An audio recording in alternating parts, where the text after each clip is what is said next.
Shalom, selamat malam sahabat RPK. Kita bertemu kembali dalam acara Kalam On Air. Kalam On Air, pembelajaran Alkitab di udara.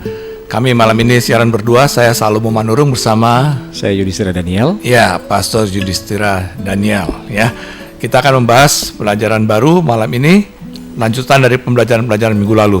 Sebelumnya sahabat RPK, saya sampaikan bahwa sahabat RPK bisa bertanya atau kirim WhatsApp melalui SMS atau WhatsApp di 0815 1808444. Ya, bisa bertanya melalui SMS atau WhatsApp di 0815 1808444. Juga bisa kasih komentar di situ. Nanti 15 menit lagi kita buka di telepon interaktif di 021 80444. Juga sahabat RPK yang monitor melalui YouTube streaming 9630 FM, RPK 9630 FM, silakan tulis komentar atau pertanyaan atau apapun itu di kolom chat. Nanti kita akan bacakan di sini.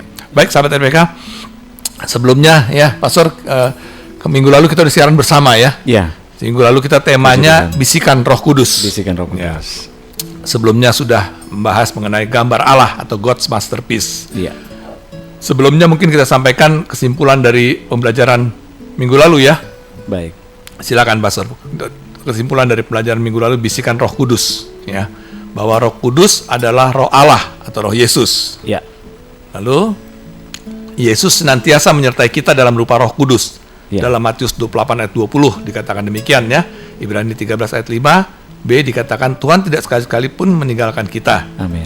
Dan di Matius 28 ayat 20 bahwa Ia menyertai kita senantiasa sampai pada akhir zaman. Lalu lanjutnya, Bisikan Roh Kudus adalah kebenaran, ada di Alkitab, kanon tertutup, sumber hikmat 2 Timotius 2 ayat 15. Jadi nggak usah cari kemana-mana. Ya, 2 Timotius 3 ayat 15 ya, sorry. Iya, 2 Timotius ayat 15. Bisikan Roh Kudus adalah kebenaran, ciri-cirinya adalah damai sejahtera, Yesaya 32 ayat 17. Iya. Dan tujuannya adalah menuntun setiap manusia agar bisa menggapai agar bisa menggenapi rencana Allah dan kehendak Tuhan, yaitu supaya semua orang diselamatkan dan memperoleh pengetahuan tentang kebenaran. Ya. Agar manusia bisa kembali kepada rancangan semula, segambar dan serupa dengan Allah. Ya, amin. Baik, amin. Haleluya. Ya, sahabat RPK, malam ini kita akan membahas tema yang dulu pernah saya bahas sekilas, tapi kali ini kita akan membahas lebih dalam lagi, yaitu tema malam ini adalah Teologi Juz Alpukat. Wow. Teologi Juz Alpukat, ya itu sebetulnya tentang kesesatan dalam kekristenan. Ya, tapi kalau kita bicara kesesatan biasanya orang nggak suka. Kita bicara tentang jus aja, biasanya orang jus suka ya. Jadi apa kaitannya nantinya? Ya, ya, Teologi Juz Alpukat dan kesesatan dalam kekristenan. Ya, mengapa Pak Manurung, mengapa judulnya Teologi Juz Alpukat nih? Nah, ini nanti kita lihat ya, bagaimana kaitannya Teologi Juz Alpukat ini dengan kesesatan dalam kekristenan setelah kita bahas satu persatu. Oke. Ya, sebelumnya natsnya kita ambil dari Matius 22 ayat 29, firman Tuhan demikian. Yesus menjawab mereka, "Kamu sesat sebab kamu tidak mengerti kitab suci maupun kuasa Allah." Lalu Roma 10 ayat 1-3, silakan Pastor.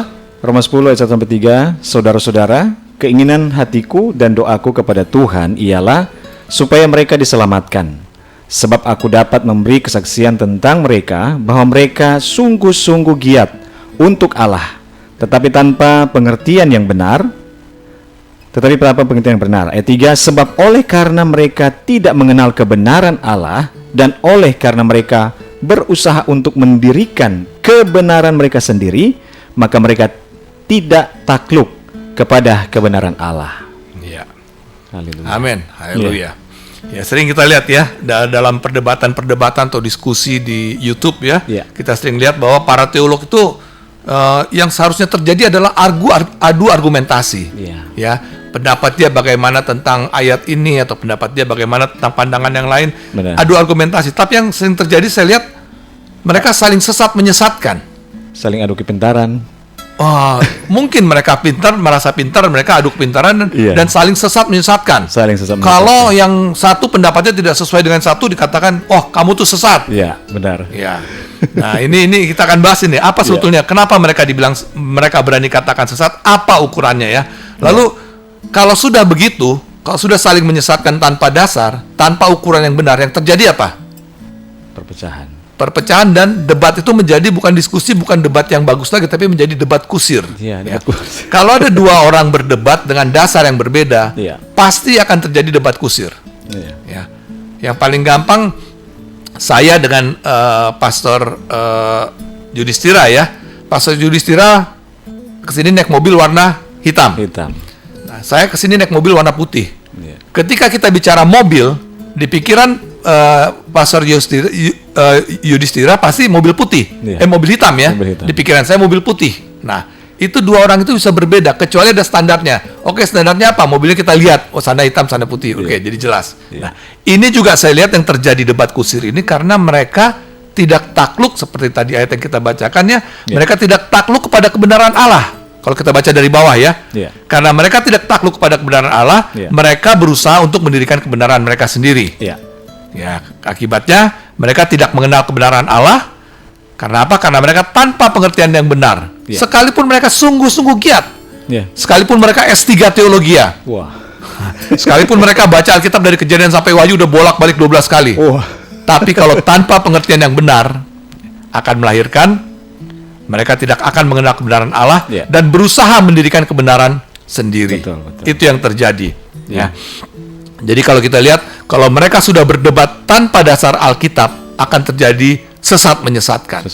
Padahal kita tahu dalam kekristenan ukuran kesesatan itu cuma satu. Apa itu, Pastor? Alkitab. Kenapa harus Alkitab? Supaya seragam. Karena kalau ukurannya bukan Alkitab, ukurannya buku teologi, hari ini si A sesat. Bulan depan si B yang sesat. Karena ada keluar buku baru lagi. Bulan depannya lagi si A lagi yang sesat. Bolak-balik itu terus karena tidak ada ukuran yang pasti. Padahal kita tahu bahwa Alkitab itu dibuat tertulis supaya konsisten kebenarannya dari tahun ke tahun, ya. Nah, saya tahu bahwa Alkitab itu sebetulnya tidak boleh ditafsirkan seenaknya. Ada ayatnya itu. Betul. Di 2 Petrus 1 ayat 20. Silakan Pastor. 2 Petrus 1 ayat 20 berkata, "Yang terutama harus kamu ketahui ialah bahwa nubuatan-nubuatan dalam kitab suci tidak boleh ditafsirkan menurut kehendak sendiri." Amin. Haleluya. Ya, jadi kita belajar di Kalam On Air, kalau mau menafsir Alkitab, menafsir satu ayat, baca satu perikop. Ya. Kalau nggak dapat yang jelas juga, baca satu pasal. Lalu cari dengan konkordan yang relevan. Misalnya kita mau bicara soal keselamatan. Ya, kita ketik aja kalau di Alkitab Android, ketik keselamatan, langsung ketemu ayat-ayatnya apa aja bahas keselamatan. Betul. Kita bahas dari situ akan dapat pengertian yang Alkitabiah.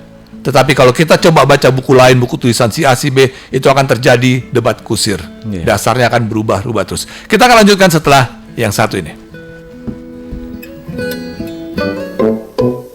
Scroll terus. Ya mau ngapain lagi, Brody? Request lagu udah, makan udah, dengerin lagu baru juga udah. Mau ngapain lagi coba? Mau ngapain? Nah ini nih definisi kudet.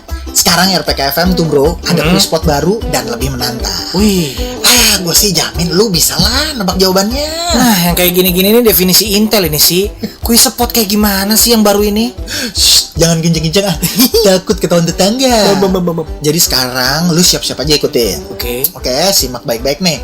Buka kuping sama wawasan lu soal lagu-lagu Indonesia dan mancanegara. Udah dibuka semua itu sih dari lahir. Gimana coba? Terus ngapain lagi? Udah deh, tinggal tungguin Cabel.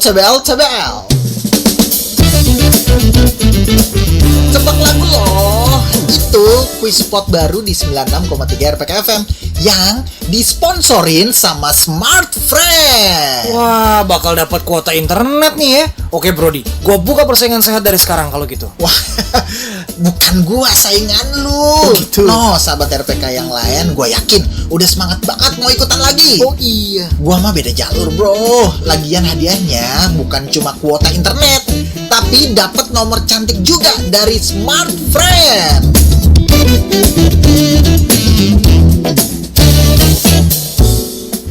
Alita Kasih Jakarta 96.3 RPK FM. Haleluya. Baik, sahabat RPK, kita kembali berjumpa dan saat ini tadi sudah kita bahas tentang teologi juz alpukat dan begitu banyak orang yang berdebat ya dan akhirnya tadi dikatakan ada debat kusir. Debat kusir ini. Pak Menurung, saya mau bertanya bahwa Jadi dari debat kusir ini, ya, siapakah yang akan diuntungkan atau siapakah yang menang kira-kira? Ya.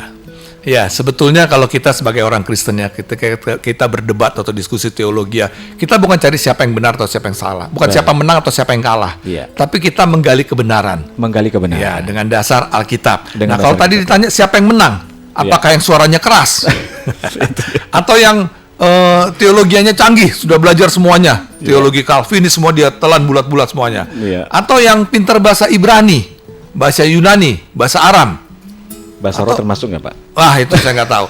Kalau dia bilang karena dia bisa bahasa Ibrani, dia merasa dia menang, dia lebih hebat. Iya. Saya bisa katakan, di Israel itu semua orang bisa bahasa Ibrani. Tapi Iya. nggak semua terima Yesus sebagai Tuhan dan Juru Selamatnya. Iya, benar. Jadi nggak jadi ukuran. Tidak jadi bahasa ukuran. apa yang dia kuasai. Memang bagus kalau menguasai bahasa Ibrani, bahasa Yunani, bahasa Aram. Kalau untuk meneguhkan iman kita, Iya. bukan untuk mempertentangkan. Iya. Akhirnya kita sudah yakini benar karena kita merasa bisa bahasa, padahal baru gini ya. Ada orang yang memang pintar bahasa Ibrani. Saya pernah ketemu, dia doktor bahasa Ibrani. Memang bagus, bicara bahasa Ibrani lancar. Tapi ada yang baru hafal 2-3 ayat dalam bahasa Ibrani dengan fasinya, dan dia mengaku sudah bisa bahasa Ibrani. Ini yang paling banyak saya lihat dalam perdebatan-perdebatan para teolog Jus Alpukat di medsos, ya, di YouTube dan lain sebagainya gitu ya. Nah, karena gini ya, sekalipun dia S3, saya pernah bicara sama seorang teolog yang sekolah teologi, sarjana teologi ya. Saya tanya, ketika Tuhan Yesus terangkat ke sorga, berapa orang yang menyaksikan? Nah. Dengan lancar dia katakan 500 pasang mata. Saya bilang di mana ayatnya? Wah, saya dianggap kecil saya karena saya baru S1 teologi ya. Dia udah lebih lah, udah canggih lah. Iya. Akhirnya setelah saya tunjukin ayatnya, dia bingung. Iya ya, ternyata cuma 11 murid yang menyaksikan Yesus terangkat ke sorga. Itu saya tunjukin ayatnya dari Lukas, dari Kisah Para Rasul. Baru dia percaya. Bahkan di Kisah Para Rasul disebutkan nama-nama orang itu, 11 orang itu. 12 murid Tuhan kecuali Yudas, karena Yudas sudah bunuh diri. Ya, nah itu yang kita lihat. Jadi siapa yang menang? Ya sebetulnya yang menang yang bisa membuktikan argumentasi dia sesuai dengan apa yang ada tertulis di Alkitab. Di Alkitab. Kuncinya yang ada tertulis, karena Alkitab itu tertulis. Jadi apa yang ada tertulis, jangan yang tertulisnya begini, katanya tersurat begini, tersiratnya suka-suka dia bilang. Nah, nggak bisa ada begitu. juga yang seperti ini, Iya. Pak Manurung. Jadi ditambahkan, dikurangkan gitu ya. Nah, itu yang dia kita ya. mau sampai. Jadi gini, kita bicara soal teologi Jus Alpukat, Iya. di bawah judulnya ada kesesatan dalam kekristenan. Kesesatan dalam kekristenan. Sebetulnya kesesatan dalam kekristenan itu nggak banyak, hanya 2 macam. Pertama, dia tidak mengerti Alkitab. Itu yang pertama. Tidak mengerti Alkitab. Tidak mengerti Oke. Alkitab. Iya. Karena Tuhan Yesus mengatakan kan, kamu sesat sebab kamu tidak mengerti kitab suci dan kuasa Allah. Di mana itu ayatnya? Itu dalam ketika mungkin bisa dicari di Matius 22 ayat 29 ya. Iya. Nah, jadi tidak mengerti Alkitab itu sesat, kata Tuhan Yesus. Bukan kata saya, bukan kata Pastor Yudhistira, tapi kata tidak Alkitab. mengerti Alkitab itu sesat. Itu yang ditunjukkan, didemonstrasikan oleh orang Saduki yang bertanya kepada Tuhan Yesus ketika dia bertanya, ada seorang wanita mempunyai seorang suami dan dia tidak mendapatkan anak dari suami itu. Iya. Menurut tradisi Yahudi, dia bisa kawin dengan saudara laki-laki itu, adiknya atau abangnya ya. Dia kawin lagi, nggak punya anak, mati lagi suaminya. Kawin Begitu terus sampai 7 orang abang beradik ini habis semua sama dia, dikawinin sama dia. Lalu orang Saduki tanya, nanti di sorga siapa yang menjadi suami dari perempuan ini? Iya. Itulah Tuhan Yesus jawab dalam Matius 22 ayat 29. Iya. Dikatakan, boleh dibuka ayatnya, Pastor? Ya, jadi itu tidak mengerti Alkitab itu sebetulnya suatu kesesatan. Jadi bukan sesat itu karena ibadahnya nyanyi-nyanyi, dikatakan oh itu sesat. Pakai drum, oh itu sesat. Itu pakai gitar, yang ini cuman pakai piano dibilang pakai orgel. Pakai orgel dibilang sesat. Nah, ini saling menyesat-nyesatkan. Tolong baca, Pastor. Ya, Matius 22 ayat 29 berkata, jawab Yesus kepada mereka, kamu sesat sebab kamu tidak mengerti kitab suci maupun kuasa Allah. Wah, ini Tuhan Yesusnya orang Manado nih. Kalau Tuhan Yesusnya orang Batak, kamu sesat sebab kamu tidak mengerti kitab suci dan kuasa Allah. Iya. Jadi nggak mengerti Alkitab tuh bagian dari nomor satu kesesatan. Bagian dari salah Ya, satu kesesatan, bagian dari ya. kesesatan ada 2 macam kan dalam Kristenan, tidak mengerti kitab suci Iya. dan menambahi atau mengurangi kitab suci. Ya, mengurangi Alkitab. Lalu tidak mengerti Alkitab itu biasanya membawa orang kepada suka memutar balik Injil Kristus. Iya. Memutar balik Alkitab ya. Seperti apa itu? Seperti Pak? misalnya gini. Kita tahu dalam Matius 28 ayat 19, pergilah jadikan segala bangsa muridku. Iya. baptislah baptislah mereka mereka. dan baptislah mereka dalam nama Bapa dan Anak dan Roh Kudus. Iya. Kita sering ketemu ayat di Alkitab anak Allah seperti dalam Markus 1 ayat 31. Dia berilah dia nama Yesus dan dia akan disebut anak Allah yang Maha Tinggi. Jelas ditulis anak Allah. Iya. Tapi saya sering dengar tuh teolog berkata, terutama dalam pembaptisan atau dalam khotbah lah pendeta-pendeta, Allah anak. Allah. Anak Allah dibalik jadi Allah anak. Allah. Padahal hukum bahasa Indonesia itu yang belakangan itu menerangkan yang depan ya. Iya. Mobil merah artinya kita bicara mobilnya. Iya. Mobil warna merah. Mobil warna merah. Kalau bicara merah darah, Iya. berarti kita bukan bicara darah, kita bicara merah. Merah yang seperti apa? Yang seperti darah, Yang seperti- bukan merah yang seperti misalnya seperti bunga gitu ya. Nah, ini jadi kalau anak Allah dengan Allah anak tentu pengertiannya berbeda. Berbeda ya. Tapi mereka suka membalik-balik. Allah anak jadi anak Allah jadi Allah anak. Nah, tapi ini sering disebutkan juga nih, Iya. Pak Manurung. Ini bagaimana nih? Iya. Perlu dibenarkan memang ya. Sebetulnya gini, itu kelatahan teologis ya, kelatahan teologis. Iya. Jadi kelatahan karena dari gurunya dia dengar begitu, dia ikut-ikutan. Jadi sudah dari kelatah, atasnya dari atasnya. ke bawah lagi. Masalahnya ketika dia temukan di Alkitab dia bimbang. Nah, Dia mau kembali ke Alkitab, takut diusir dari sinodenya. Akhirnya dia ikutin itu terus. mau nggak mau ya. Ketika dibukakan pun saya bilang itu ayatnya anak Allah, nggak ada Allah anak. Saya udah cari dari kejadian sampai Wahyu, nggak ada Allah anak. Aduh. Lalu ada lagi yang mengatakan Allah Roh Kudus. Iya. Ya Roh Kudus ada, Roh Kudus Allah ada, tapi Allah Roh Kudus tidak ada.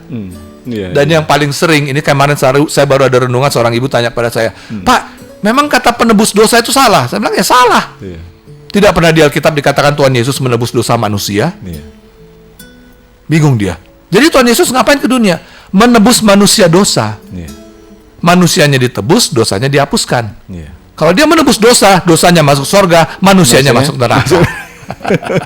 Iya. Itu yang terjadi kan? Iya. Karena yang ditebus dosanya. Iya. Nah, jadi Bukan kata penebus manusianya, dosa ya. itu bagian dari kesesatan karena tidak mengerti Iya. apa makna kedatangan Tuhan Yesus. Menyelamatkan kita manusia. Dosa kita dihapus, bukan menebus dosa kita. Ya, kalau anak kita diculik orang, kita minta tebus. Mau tebus anak kita kasih uang. Kan anak kita kembali ke kita. Iya, betul. Apakah cara Tuhan Yesus tebus dosanya kembali ke Tuhan Yesus? Apa dosa itu milik Tuhan Yesus? Iya. Nah itu. Iya. Jadi yang betul Tuhan Yesus datang menebus manusia berdosa. Iya. Kita ini ditebus, lalu dosa kita dihapuskan. Wow, luar Itu yang biasa. pertama ya.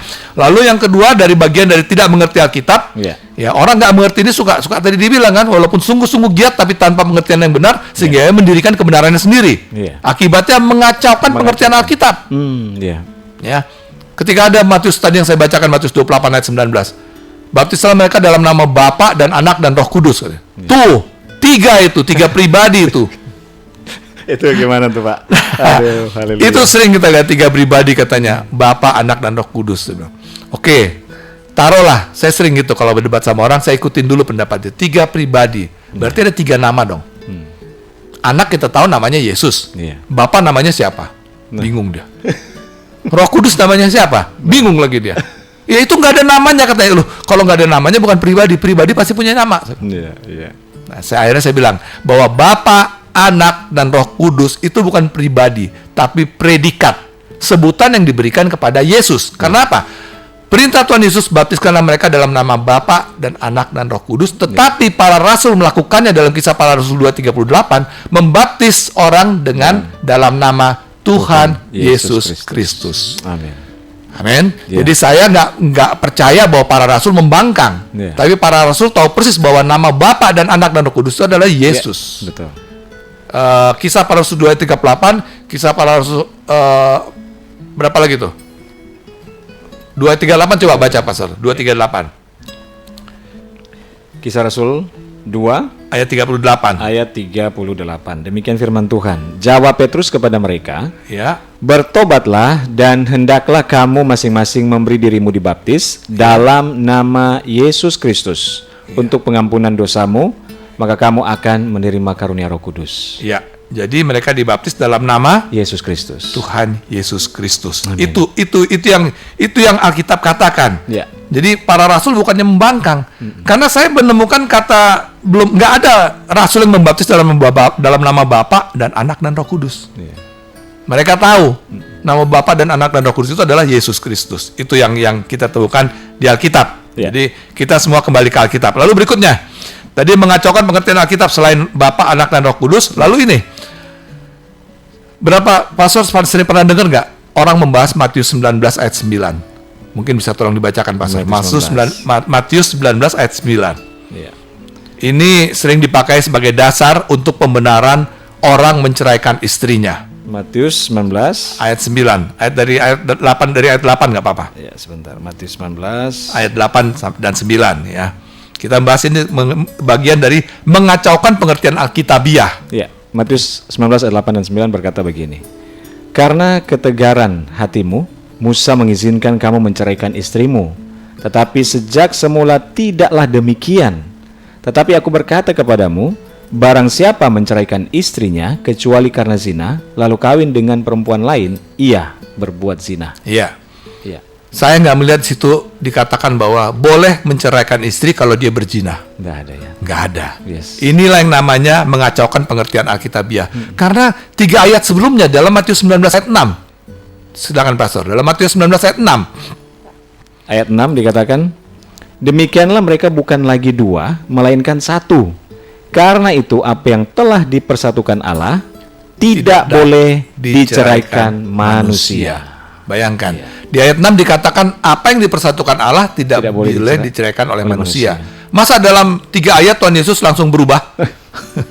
Wah, Tuhan Yesus yang saya kenal nggak begitu. Yes. Ya, jadi saya cuma lihat begini, sampai apa tidak dapat ceraikan kecuali oleh tidak dapat ceraikan oleh manusia kan? Yeah. Nah, ketika kita di altar mengucapkan janji di hadapan Tuhan yang diwakili oleh pendeta dan di hadapan jemaat, apa kita katakan? Sampai maut memisahkan. Yes. Apakah perzinahan itu maut? Tidak. Bukan. Ya. Jadi hanya maut yang bisa memisahkan. Itu. Jadi jangan ini yang suka mengacaukan pengertian Alkitabiah. Udah dibilang tidak boleh bercerai kecuali karena maut, dibilang oh ini kalau berzina itu pengecualian. Terkadang juga orang mencari pembenaran diri ya, karena keinginannya supaya mau menikah lagi, jadi ya. Iya. Sebetulnya kalau udah bercerai itu jangan cari pembenaran. Udah salah ya salah. Iya. Kalau salah jalannya gimana? Bertobat. Jalan keluarnya bertobat. Iya, betul. Bukan cari pembenaran. Alkitab itu kebenaran bukan pembenaran gitu ya. Jadi rumusnya bertobat dulu. Lanjutnya ya nanti kita pikirin. Udah cari pembenaran diri, terus cari pendeta untuk diteguhkan lagi. Jadi dia merasa cerainya dulu nggak salah gitu. Iya. Wah, itu yang namanya mengacaukan pengertian Alkitabiah. Iya. Ya. Kita akan lanjutkan setelah yang satu ini.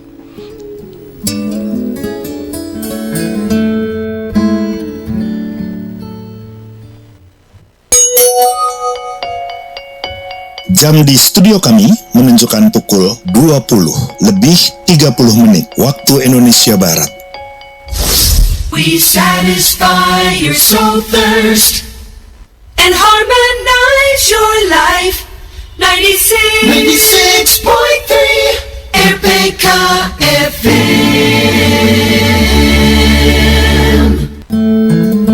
Ya, sahabat RPK, kita sudah sampai tadi pada mengacaukan pengertian Alkitabiah. Orang yang suka mengacaukan pengertian Alkitabiah suka mendirikan kebenarannya sendiri. Iya. Seperti tadi dalam Roma 10 ayat 1 sampai 3 ya. Iya. Jadi dia mendirikan kebenaran sendiri dengan mengatakan, "Oh, itu yang ibadahnya itu loncat-loncat tuh nggak Alkitabiah," katanya.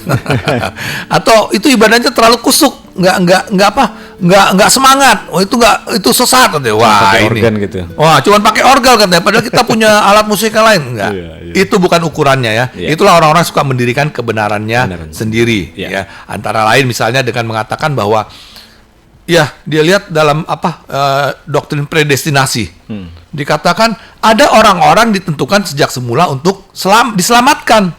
Berarti ada orang ditentukan untuk dibinasakan. Iya. Apakah Nah, Tuhan itu kita gimana seperti itu? Jadi gini, saya sering ketemu orang seperti itu katakan. Jadi terus kalau kamu sudah pasti diselamatkan, kamu murtad, kamu bunuh orang, kamu lakukan semua yang Tuhan larang, apa kamu tetap selamat? Ya iya katanya. Ih, ngeri kali tuh. Di mana ayatnya tuh? Nah, Luar itu biasa. nanti kita bisa baca itu ayatnya bahwa kalau kita lihat tuh ayatnya ada yang orang sering pakai itu ada di kitab di mana itu? Di Efesus kalau nggak salah ya. Ya, ada itu di Efesus 1 ayat 4 sampai 5. Tolong Pastor bacakan. Ini yang sering dipakai orang mengatakan predestinasi itu keselamatan itu kekal, sudah ditentukan sejak semula dia untuk selamat. Si B itu untuk binasa gitu. Nah, coba Pastor, Efesus 1 ayat 4 dan 5. Efesus 1 ayat 4 dan 5. Sebab di dalam Dia telah memilih kita sebelum dunia dijadikan, Ya. supaya kita kudus dan tak bercacat di hadapannya. Ya. Dalam kasih ia telah menentukan kita dari semula oleh Yesus Kristus untuk menjadi anak-anaknya, Ya. sesuai dengan kerelaan kehendaknya. Ya. Itu kan seolah-olah seperti ada orang-orang sudah ditentukan sejak semula. Ditentukan sejak Tapi semula. kalau dibaca dari bagian pertama, kata-kata pertama dalam ayat 8, silakan Pastor. Ya, ayat 8. Sorry, ayat 4, sorry. Ayat 4. Ya. Sebab di dalam dia. Stop. Iya. Itu kuncinya. Sebab di dalam dia, di dalam siapa? Di dalam Yesus. Dalam Yesus. Betul. Jadi yang ditentukan bukan orangnya, tetapi di dalam siapa dia. Jadi kalau dia sudah di dalam Yesus, Siapapun orangnya, apapun orangnya, ditetapkan untuk selamat. iya. Amin. Luar Jadi yang biasa. ditetapkan bukan orangnya, tetapi standarnya. Standarnya. Caranya untuk diselamatkan apa? Percaya Yesus. Di dalam Yesus. Dia di dalam Yesus. Iya. Kalau kita baca lengkap tadi kan kuncinya di dalam dia. Di dalam baru baca. Nah ini orang-orang yang suka Betul. suka mengacaukan pengertian Alkitab karena baca sepotong-sepotong gitu ya, sehingga dia mendirikan kebenarannya sendiri. Ya itu. Iya. Nah terus kemudian ini ada mengenai apa? Macam-macam ini ya. Tapi yang terakhir yang sering ini yang bagian 6 apa ini Pastor? Bagian 6. Yang bagian B-nya, yang A-nya nggak usah yang bagian B-nya. Ya, bagian B. Yang mana ini, Pak? Itu yang 6 Romawi, di bawah mendirikan kebenaran sendiri. Mendirikan kebenaran sendiri 6 Romawi. Ya. Nah, di sini kan bagian dari yang teologia ya. Teologi ya. Nah, apa tuh? Oke. Ya. Kekudusan, baptisan, Di bawahnya lagi, perjamuan kudus dan minyak urapan kudus, ya di bawahnya lagi. kealahan Tritunggal dan Trinitas. Nah, ini gimana menurut Pastor? Saya kemarin ditanya orang loh begini, habis persekutuan saya ditanya, gimana itu Trinitas? Saya jawab gini ya sama seorang ibu, dia tanya, saya bilang begini, di mana Bu ayatnya Bu? Bingung dia. Ya nggak ada di Alkitab Pak. Kalau nggak ada di Alkitab nggak usah pusing Bu. Saya nih baca Alkitab Kejadian sampai Wahyu bolak-balik belum selesai Bu. Nggak ada Tritunggal ya. Nggak ada kata itu. Jadi ngapain kita bahas itu? Iya, betul. Itu aja. Pendek aja jawaban saya. Kalau ada di Alkitab kita bahas Bu. Betul. Kita lihat, kita bahas, kita uraikan gitu. Tapi kalau nggak ada, Kalau nggak ada sudah. Nggak usah. Tapi Bapa dan Anak dan Roh Kudus, saya mengimani Bapa dan Anak dan Roh Kudus. Iya. Ya itu kan artinya Trinitas. Mana kata tulisannya Trinitas? Ya Bapa dan Anak dan Roh Kudus titik. Iya. Nggak ada artinya apa. Allah itu Esa titik. Esa titik. Bukan Esa 1 tapi 3 tapi 5 tapi 7. Ini kejadian sama, ingat nggak waktu pastor ke rumah saya tuh, Iya. ada seorang keponakan saya Iya. yang mau main biliar, Iya. terus saya larang kan. Iya. Saya bilang, kamu udah sekolah? Ingat kamu kan, Iya. ini kan Pak siapa Vito apa namanya? Vito. Vito kamu udah kelas berapa? Tamat SD dia kemarin. Iya, Ya, udah kemarin. tamat Mau SD SMP. tulang katanya. Nah, mau masuk SMP. Oke. Kamu udah belajar berhitung? Sudah tulang. Saya tanya, mobil itu bannya ada berapa? Ada 4. Kita belajar berhitung saya bilangnya. Iya. Coba kamu lihat ke garasi, dilihat hitung. 4 tulang. Dari depan. 4, aku lihat 4. Coba kau hitung. 4 kan, oke. Itu kau lihat 4. Oke, kelihatan 4 ya. Coba kita hitung saya bilang. Ya, oke. Vito, mobil ban depannya ada berapa? Ada 2 tulang katanya. Belakangnya ada berapa? Ada 2 tulang. Kirinya ada berapa? Ada 2 tulang. Kanannya ada berapa? Ada 2 tulang. Jadi 8 dong saya bilang. Dia tepak-tepak jidat. Ini anak jenius saya lihat. Karena dia Iya. jago main biola ya. Benar, Dia iya. tepak-tepak jidatnya. Kok jadi 8? Mama ini kok gini gitu. Mamanya ketawa aja. Bang, abang tanggung jawab ya. Kalau nanti dia nggak bisa tidur, aku kasih telepon abang katanya. Sampai pulang dia nggak mengerti. Nah begitulah orang teologis yang suka menghitung-hitung Allah itu Esa. Iya. Esa itu 1 tapi 3. Nah kayak gitu. Mobil itu bannya 4 tapi 8. Jadi 8 bisa. Dihitung 8, dilihat 4. Nah kayak gitulah. Yang orang suka mengacaukan pengertian Alkitab dengan mendirikan kebenarannya sendiri. Wow, iya. Ya. Nah ini. Lalu yang berikutnya, tadi sudah ya, tidak mengerti Alkitab. Yeah. Bagian-bagian sub dari tidak mengerti Alkitab, tadi ada memutarbalikan Injil Kristus, mengacaukan pengertian Alkitab, dan mendirikan kebenaran sendiri. Yeah. Lalu yang berikutnya adalah menambah atau mengurangi Alkitab. Iya. Nah, ini menarik ini. Menambah atau mengurangi Alkitab itu ada berapa macam? Ada material dan Iya. imaterial. Iya. Jadi menambahkan Alkitab secara material itu yaitu seperti ini. Kita ada Alkitab, tapi ditambah dengan adalah kitab-kitab lain seperti Deuterokanonika Iya. atau apa saya pernah dengar tuh ada yang seperti ini macam-macam lah. Lalu ada ditambah dengan dekret gereja. Dekret gereja yang posisinya di atas Alkitab. Nah, itu yang menambah-nambahin Alkitab tuh. Lalu ritual keagamaan. Nah, ini ritual keagamaan kita ini ngeri kali ya. Ngeri kali, Pak. orang Batak ini kalau yang meninggal itu terus dipindahin mengokal holi pindahin tulang itu, Wah. itu pakai ibadah kebaktian dulu. Itu padahal suku saya sendiri ya. Iya. Kemudian adat istiadat, Adat istiadat. lalu aturan dan peraturan, lalu kemudian istilah-istilah teologis yang tadi kita sudah bahas ya. Itu menambah-nambah Alkitab. Kalau dibilang dalam nama Bapa dan Anak dan Roh Kudus titik udah, jangan ditambah-tambahin lagi. Allah itu Esa titik, jangan Esa. Ya Esa tapi 3. Itu kan Esa Ehad. Ehad artinya seperti papan 2 jadi 1. Seperti capek deh udah. Capek. Ya, itu yang material. Ya. Nah, Lalu ada yang menambah atau mengurangi Alkitab secara imaterial. imaterial. Seperti Ya. apa tuh, Pak? Yang imaterial itu misalnya begini. Saya tadi malam dapat bisikan bahwa ayat ini mesti ditambahin begini. Nah, Waduh. itu ada. Karena saya tadi malam dapat penglihatan. Nah, jadi tuh suara gaib terus tuntunan-tuntunan orang suci. Iya. Nah, itu juga kita nggak bisa pegang. Karena nanti kita kaitkan dengan teologi juz alpukat nih ya. Iya. Nanti saya uraikan di bagian akhir tuh kenapa saya suka pakai juz alpukat atau buah alpukat sebagai Iya. merangkum pelajaran kita malam ini tentang kesesatan dalam kekristenan. Lalu ada Mimpi dan penglihatan. mimpi dan penglihatan. Iya. Wah, itu coba tolong baca Pastor. Markus 13 ayat 21-22. Markus 13 Ayat 21 sampai 22. ayat 21 Sampai 22. Iya, demikian firman Tuhan. Pada waktu itu jika orang berkata kepada kamu, lihat Mesias ada di sini, atau lihat Mesias ada di sana, jangan kamu percaya. Sebab Mesias-Mesias palsu dan nabi-nabi palsu akan muncul, dan mereka akan mengadakan tanda-tanda dan mujizat-mujizat dengan maksud sekiranya mungkin menyesatkan orang-orang pilihan. Ya, amin. Jadi kalau ada yang mengatakan, lihat Mesias ada di sana, bukan kita uji dulu, bener nggak? Nggak, langsung di situ katakan, jangan percaya. Jangan percaya. Sederhana dikatakan, jangan percaya. Ya, tidak ada Mesias lagi. Yesuslah Mesias itu. Karena banyak orang Yahudi masih tunggu Mesias. Iya. Belum Tadi percaya. ada yang menarik nih Pak Manur Iya. tentang tuntunan orang suci atau suara gaib, ada suara Tuhan. Nah. Suatu waktu ada seorang anak Tuhan yang berkata begini, Pak Pendeta, saya waktu ada ketemu seorang hamba Tuhan yang lain juga, dan itu dia berkata begini, saya tadi malam waktu saya berdoa saya dapat penglihatan, katanya kamu harus memberikan mobil kamu ke saya. Gitu Pak. Iya, iya. Nah, si orang ini dia bertanya-tanya, ini apakah benar suara Tuhan atau memang suara hatinya si hamba Tuhan ini atau Betul suara gimana? Tuhan gitu ya. Jadi, nah itulah Ya. yang seringkali kadang-kadang orang menganggap dan memakai nama Tuhan juga ya untuk sembarangan. Sebetulnya kalau kita belajar benar-benar dari Alkitab, kita tahu bahwa Tuhan berbicara kepada kita melalui apa? Melalui Alkitab. Iya. Kita berbicara kepada Tuhan melalui doa. Apa isi hati Tuhan? Apa yang Tuhan mau katakan kepada manusia?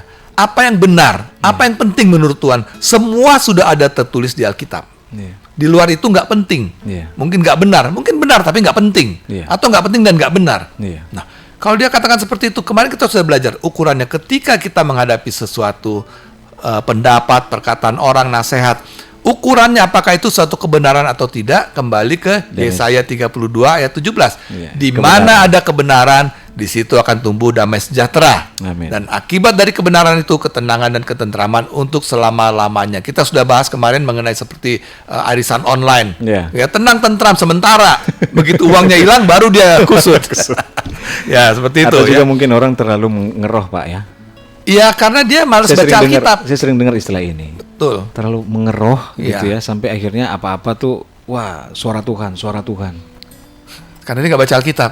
Iya. Suara Tuhan itu ada di Alkitab semua. Suara Tuhan ada di Apa yang Tuhan mau kita tahu ada tertulis di Alkitab. Saya sih kesimpulan saya gampang. Dia nggak baca Alkitab atau dia baca Alkitab tapi dia tidak dibukakan. Tidak Karena apa? dibukakan. Sebelum baca Alkitab dia tidak berdoa. Nah, Dia tidak dibukakan. Ada selubung. Iya. Banyak orang gitu, dia baca Alkitab, katanya tiap tahun dia baca Alkitab, Kejadian sampai Wahyu, berulang udah 5 kali atau 6 kali dia Kejadian sampai Tiap Wahyu. malam, Pak. Tiap pokoknya selama setahun tuh dia Kejadian sampai Wahyu udah selesai. Iya. Tapi apa yang terjadi? Istrinya dia ceraiin. Nah, Itu. karena ternyata dia baca tiap hari, tiap malam itu supaya apa? Supaya tidur Pak. Jadi obat tidur ya. Jadi obat tidur. Itu yang nggak boleh. Nah, itu tadi menambah Alkitab ya. Ya. Menambah Alkitab dengan suara gaib, tuntunan termasuk gini. nanti kita bahas di teologi juz alpukat, Ya. termasuk tuntunan yang dikatakan ini pendapat dari rabi-rabi Yahudi, ini pendapat dari bapak-bapak gereja. Di Alkitab tidak diajarkan kita untuk berpegang pada pendapat bapak-bapak gereja, tidak ada. Ya. Nabi dan Rasul dengan Kristus Yesus sebagai batu penjuru. Ya. Dasarkan iman kita pada nubuat para nabi dan kesaksian para rasul dengan Kristus Yesus sebagai batu penjuru. Bukan saya tidak menghargai bapak gereja. Saya menghargai bapak-bapak gereja sebatas tulisannya yang ada di Alkitab. Ya. Kalau nggak ada di Alkitab, itu nggak usah dipakai. Ya. Sekalipun misalnya ada ketemu kemudian tulisan dari Daud yang isinya begini, nggak sesuai Alkitab, saya nggak mau pegang, nggak mau saya percaya. Tulisan Nabi Yesaya baru ketemu, ternyata tambahannya ada begini di luar Alkitab. Oh nggak, saya nggak mau pegang. Alkitab kanon tertutup, itu ya. Jadi itu menambahi Alkitab. Kemudian mengurangi Alkitab. Nah ini, yang mengurangi Alkitab secara material, misalnya saya hanya mau belajar perjanjian lama saja. Perjanjian baru saya nggak pegang. Itu yang meniadakan secara material. Atau mengurangi secara redaksional. Coba kita baca Yakobus 5 ayat 16. Itu paling sering dikurangi secara redaksional tuh. Yakobus 5 Ayat 16. ayat Tolong 16. pastor ya. Demikian firman Tuhan. Karena itu hendaklah kamu saling mengaku dosamu dan saling mendoakan Iya. supaya kamu sembuh. Iya. Doa orang yang benar bila dengan yakin didoakan sangat besar kuasanya. Mana yang paling sering dipakai orang dari satu ayat itu? Mulai dari doa yang dipakai kan? Doa ya. Doa orang yang benar. Bila dengan yakin didoakan sangat besar kuasanya. Wah, langsung dia, doa kami pasti dengar. Iya. Tapi dia nggak baca ayat bagian A-nya yang dikatakan apa? Karena itu mengaku dosa, saling mengaku dosa, Saling mengaku dosa dan saling mengampuni. saling mengampuni supaya kamu Supaya sembuh. kamu sembuh. Setelah kamu sembuh, kamu dibenarkan. Baru doa kamu itu besar kuasanya. Amin. Orang Amin. takut baca yang A-nya. Ini yang namanya mengurangi Alkitab secara redaksional. Jadi seringkali dibilang doa itu besar kuasanya. Udah Iya. itu doang, Pak ya. Iya. Coba baca Mazmur 1 ayat 3. Indah sekali. Nah, ini orang lupa. Dia potong secara redaksional. Dia langsung ke ayat 3. Coba baca pastor agak cepat ini Ya, kita. Mazmur 1 Ayat 3. ayat 3 demikian firman Tuhan. Iya. Ia seperti pohon yang ditanam di tepi aliran air yang menghasilkan buahnya pada musimnya dan yang tidak layu daunnya. Apa saja yang diperbuatnya berhasil. Indah sekali ya. Amin. Tapi supaya sampai ke ayat 3 kita harus memenuhi ayat 1 dan ayat 2. Ayat Tolong 1 pastor ayat 1 dan ayat 2. Ayat 1 dan 2, berbahagialah orang yang tidak Tidak. berjalan menurut nasihat orang fasik, yang tidak berdiri di jalan orang berdosa, dan yang tidak duduk dalam kumpulan pencemooh. Ya, tetapi Tetapi yang kesukaannya ialah Taurat Tuhan, dan yang merenungkan Taurat itu siang dan malam. nah itu baru dia dapat yang ayat 3. baru dapat ayat 3. Nah, itu yang namanya mengurangi Alkitab secara redaksional. Oke, Ya. kita lanjutkan setelah jeda yang satu ini, Pastor. Haleluya. Terima kasih. Hai Besti. Kok cemberut? Bonus baru cair kan? Bukan itu Besti, bingung nih. Ih, telepon 108 aja nih kalau bingung. Serius nih. Ya udah, kenapa? Gini, aku kan mau tugas keluar kota, tapi bagus dong. Kok tapi? Tapi aku nggak bisa dengerin RPK FM lagi dong. Gebrak. Aduh, RPK FM kan udah ada aplikasinya. Ah, masa sih? Iya, HP kamu kan Android. Cari aja tuh langsung di Google Play Store. Namanya Sahabat RPK. Tapi bayar nggak? Enggak dong, Besti. Ini mah gratis. Sini aku installin. Buka Google Play Store, cari aplikasi namanya Sahabat RPK. Abis itu udah deh. Kalau udah install, bisa langsung dengerin RPK FM kapan aja, di mana aja. Ih, love banget sih. Thank you, Besti. We satisfy your soul thirst and harmonize your life. 96.3 RPK FM. Ya, baik sahabat RPK, kita lanjutkan. Kita sampai pada 15 menit yang terakhir. Kita buka telepon interaktif mulai dari sekarang di 021 8444 021 8444. Sahabat RPK yang mau kirim WhatsApp, SMS, silakan, masih ditunggu di 0815 1800 444. Kita Baik. lanjutkan ya. Ya. Ya, silakan. Ini Pastor. menarik Pak Manurung, dari tadi kita bicara tentang juz alpukat. Nah, Oh, ini belum tadi satu Oh. ada. Imaterial masih imaterial masih Ya. ada, sorry. Iya. Mengurangi Alkitab secara imaterial ya. Ya. Yaitu kadang-kadang ada orang yang mengingkari kitab perjanjian lama. Iya. Dia hanya mau baca perjanjian baru. Oke. Lalu yang berikutnya mengingkari secara redaksional. Ya, mengingkari, dikurangi secara redaksional. bukan mengingkari secara imaterial ya, imaterial mengingkari secara redaksional. Misalnya gini, dia nggak ngerti Alkitab, bilang ini salah terjemahan katanya, atau terjemahannya lemah. Ya, kadang saya bukan kesel lihat orang itu, kasihan gitu. Aduh, kok masih bisa gitu sarjana teologi bicara begitu ya. Oke, jadi begitu kita udah uraikan semua. Iya. Dua cabang kesesatan dalam Kristenan hanya pertama tidak mengerti Alkitab, kedua mengurangi atau menambahi Alkitab. Itu kita udah uraikan semua. Nah, Ya. baiklah. Jadi apa kaitannya atau apa hubungannya dengan jus alpukat nih, Pak Mandorong? Karena Jadi jus gini. ini kan biasa diminum ya, enak. Iya, Iya. iya. Wah. Yang sering kita lihat kalau di restoran pesen jus alpukat itu udah dicampur semuanya, campur susu, campur gula, enak campur itu. enak sekali. Enak banget, Pak. Padahal alpukat itu ya, Iya. itu sebetulnya buah yang sangat menyehatkan. Yes. Kalau makannya bener, caranya Oh. gimana? Dibelah kulit-kulitnya, dimakan dagingnya, Iya. pakai sendok. Jangan pakai campur gula, campur apa segalanya. Di situ iya, kita iya. akan memperoleh manfaatnya secara maksimal. Iya. Ya itu tapi orang banyak nggak enak. Kalau saya udah nikmat gitu, makan alpukat itu udah nikmat buat saya. Iya. Buat sebagian orang nggak enak gitu. Kenapa? Campur susu, gula. Campur susu, campur kopi, gula. Nah, di mix. Aduh. Nah itu pelajaran kita hari ini. Alkitab itu kalau dicampur dengan teologi yang non alkitabiah, istilah-istilah, wah itu jadi enak didengar, tapi membahayakan buat kesehatan seperti jus alpukat. Manfaatnya berkurang. Manfaatnya berkurang, mungkin nggak ada lagi, tinggal enaknya Iya, aja. iya, Tapi betul, hasilnya apa? Menyesatkan kan? Menyesatkan. Itu yang terjadi. Wah. Nah, makanya alpukat juga, Alkitab juga kita baca, semua kita baca. Memang ya sepenuh-penuhnya itu firman Tuhan. Iya. Kita harus percaya sepenuh-penuhnya firman Tuhan. Benar. Segala tulisan yang diilhamkan Allah dari Kejadian sampai Wahyu itu sepenuh-penuhnya firman Tuhan. Nggak Jadi, boleh ditambah, nggak boleh ditambah, nggak boleh dikurang. Yes. Nah, jadi kalau kita makan baca Alkitab seperti kita makan alpukat, Ya. ya kita akan menemukan manfaat yang benar dari Alkitab ya. Alkitab secara murni dan konsekuen. Ya. Karena Alkitab adalah kebenaran dasar iman kekristenan kita ya. Iya. Kalau Alkitab ditambah-tambahin dengan teologi dan istilah-istilah macam-macam akan berbahaya untuk iman, Iya. akan menyesatkan. Iya. Kita lihat, saya bukan 1-2 kali bertemu orang bertanya, dia ternyata sampai sekarang masih bingung. Tuhannya itu ada berapa? Ya, kalau ditanya ada berapa dia bingung. Oke, saya ganti pertanyaan. Tuhanmu ada berapa? Takut dia jawabnya. Terus saya ganti gini. Oke, yang gampang gini. Tuhanmu namanya siapa? Tuhan mau namanya siapa? Ya, Yesus katanya. Oke. Jadi ada berapa? Takut dia bilang 1. Ya 1 saya bilang.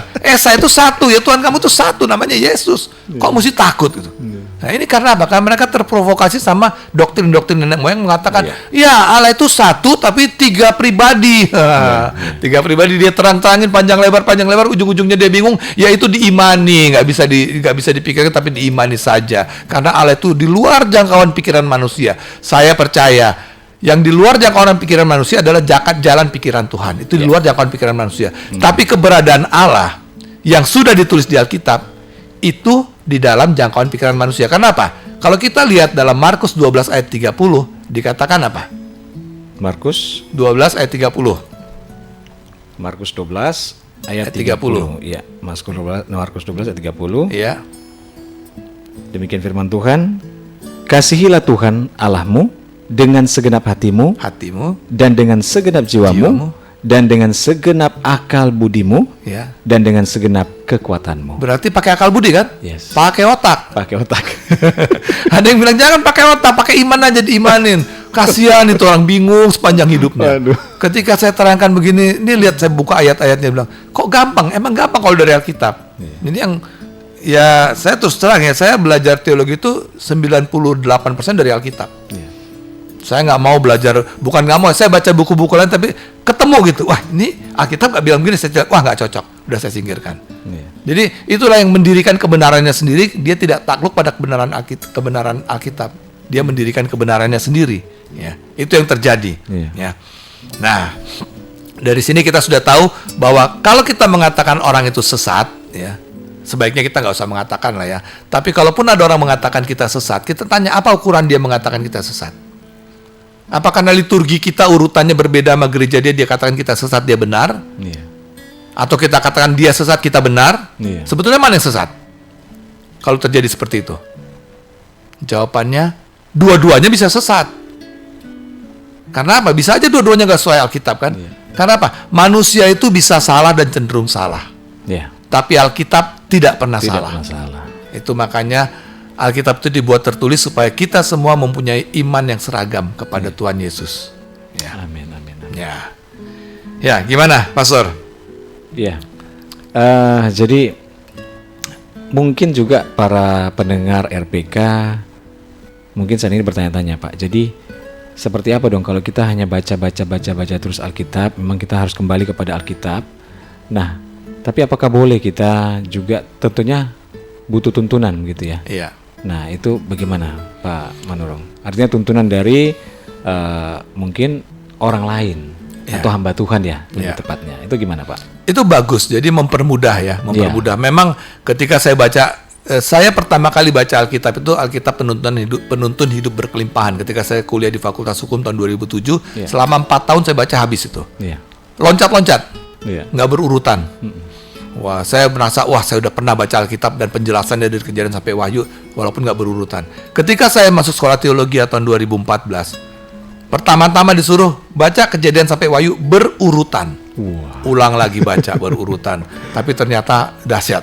Setelah itu ketika saya baca buku penuntun banyak buku penuntun yang baik menjelaskan, tapi banyak penuntun yang akhirnya kita malah jadi bingung. Karena dia masukin teologi dia ke situ. Iya, benar.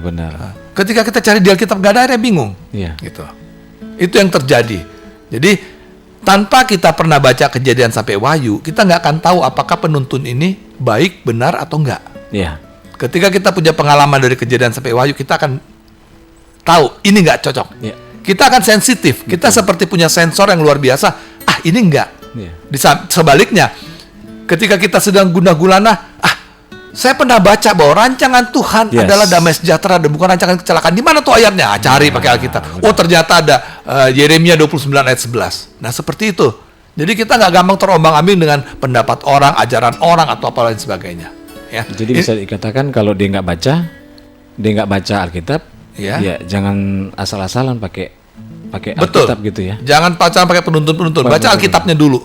Baru penuntun. Kalau setelah baca bingung, baca bolak-balik gitu ya. Karena saya percaya di Alkitab itu ayat menjelaskan ayat. Ayat ini dijelaskan oleh ayat yang lain. Saling meneguhkan, gak ada yang bertentangan. Oke, ini ada WhatsApp dari Bapak Freddy Sitorus. Silakan, Pastor. Iya, Bapak Freddy Sitorus dari 0815 1800 sekian. Selamat malam. Terima kasih untuk pembahasan Alkitab malam ini. Kalau kita lihat di Alkitab King James ya, tidak disebutkan kata sesat tapi salah.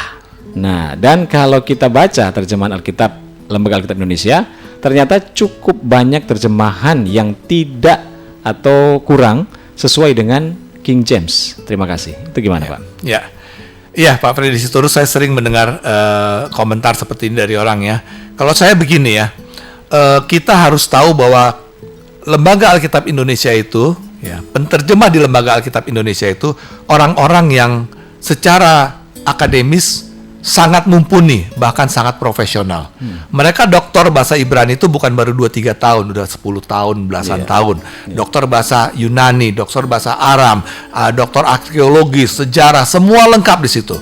Dan yang paling penting, sebelum mereka menerjemahkan, mereka berdoa, minta tuntunan Roh Kudus. Dan saya percaya, nggak mungkin Tuhan nggak tuntun mereka, sehingga terjadi Alkitab LAI yang sangat luar biasa, yang menurut saya sementara inilah yang paling bagus terjemahannya. Kalau katakan lemah, mana yang lebih kuat?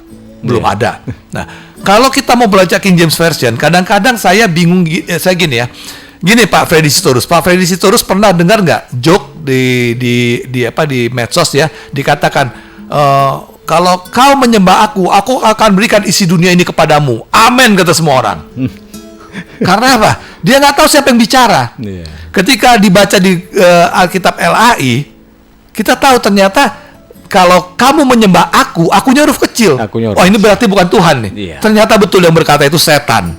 Nah, saya lebih suka Alkitab LAI karena kata ganti untuk Tuhan, he atau dia itu D-nya dengan huruf besar. Tapi di King James Version enggak. Tetap huruf kecil.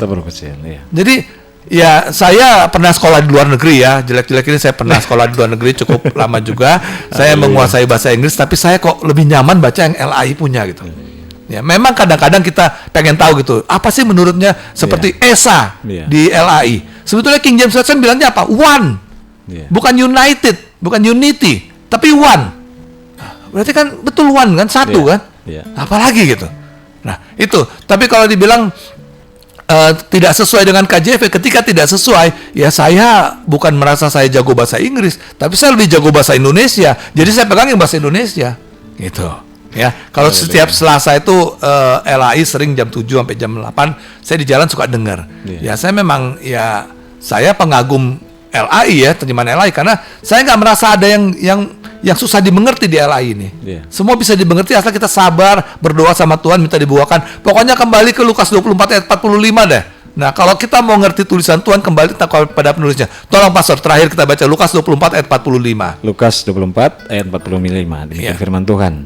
Lalu ia membuka pikiran mereka sehingga mereka mengerti kitab suci. Iya, jadi harus Tuhan Yesus yang kita minta untuk buka pikiran kita supaya kita mengerti tulisannya. Amin. Ya, jadi Pak Freddy Sitorus, ketika kita ketemu, saran saya ya, terjemahan Alkitab LAI ternyata cukup banyak terjemahan yang tidak atau kurang sesuai dengan King James Version. Saya lebih pegang LAI. Ya. Saya juga pernah ketemu orang dari aliran lain dari kekristenan ya, saya nggak usah sebut denominasinya. Dikatakan, saya sudah temukan lebih dari 40 kesalahan di LAI. Ya, kamu sih ketemu, saya bukan ketemu. Kadang-kadang saya mungkin belum mengerti, bukan saya ketemu kesalahan. Saya belum mengerti, itu aja jawaban saya. Kapan supaya mengerti? Ya saya belajar lagi. Ternyata ketika saya baca ayat yang lain, oh ini tentang yang itu, saya kembali lagi. Oh iya, akhirnya jelas semua. Gitu. Betul. Karena di Alkitab ini kadang-kadang kalau kita meleset-meleset bacanya seperti 1 Timotius 3 ayat 16. Coba Pastor. Di situ ada, kalau orang nggak hati-hati membacanya, itu akan bisa keliru. Coba 1 Timotius 3 ayat 16. 1 Timotius 3 ayat 16. Ya. Dan sesungguhnya agunglah rahasia ibadah kita. Ya. Dia yang telah menyatakan dirinya dalam rupa manusia. Stop. Dia yang telah menyatakan dirinya. Iya. Bukan menyatakan statement, bukan. Dia yang roh itu, dia itu kan Allah kan, Iya. yang menyatakan dirinya menjadi nyata dalam rupa manusia, Iya. manusia Kristus Yesus. Betul. Nah, kemudian ada orang membaca sekilas mengatakan bahwa Yesus itu perantara. 1 Timotius 2 ayat 5 mengatakan, karena Allah itu Esa, maka Esa pula dia yang jadi pengantara antara Allah dan manusia, itu manusia Kristus Yesus. Ketika dia jadi manusia, dia jadi pengantara. Setelah dia naik sorga, dia kembali kepada kealahan yang roh. Dialah Allah itu, dialah Bapa itu, dialah Roh Kudus itu sendiri. Amin. Amin. Iya. Ush. Waktunya habis, Pastor. Waktunya habis. Wah. Tidak terasa, Pak ya. Tidak kerasa. Oke, Luar closing biasa. statement sedikit 10-15 detik dari Pastor, silakan. Ya, saya kembali lagi bahwa kita harus lebih sering lagi untuk mendalami, membaca dan merenungkan Iya. kitab suci atau Alkitab ini, Iya. ya. Dan tadi sudah disebutkan versi dari LAI, Iya, Lembaga Lembaga Indonesia. Indonesia. Jadi harus lebih sering untuk membaca dan merenungkan. Dan kalaupun belum merasa masih ada yang kurang kah atau apa itu bahasanya, baca lagi, belajar lagi. Amin. Dan terlebih sebelumnya Ya. berdoa terlebih dahulu Amin. sebagai tuntunan. Puji Ya, Tuhan. makanya Mazmur 1 ayat 2 dikatakan yang merenungkan Taurat itu siang dan malam, sepanjang waktu, ketika Yes. jalan pagi, ketika ngelamun, Amin. ketika minum pina colada di pantai pakai celana polkadot. Wah. Renungkan firman Tuhan. Amin, Harus amin. begitu ya. Oke, sahabat Puji RPK, Tuhan. terima kasih luar biasa pelajaran kita malam ini. Akhirnya waktu juga memisahkan kita, sampai ketemu minggu depan dalam acara yang sama, Kalam on Air, setiap hari Kamis malam jam 8 sampai jam 9 dari radio RPK FM. Akhirnya kami di studio mengucapkan Tuhan Yesus memberkati kita semua. Shalom. Shalom.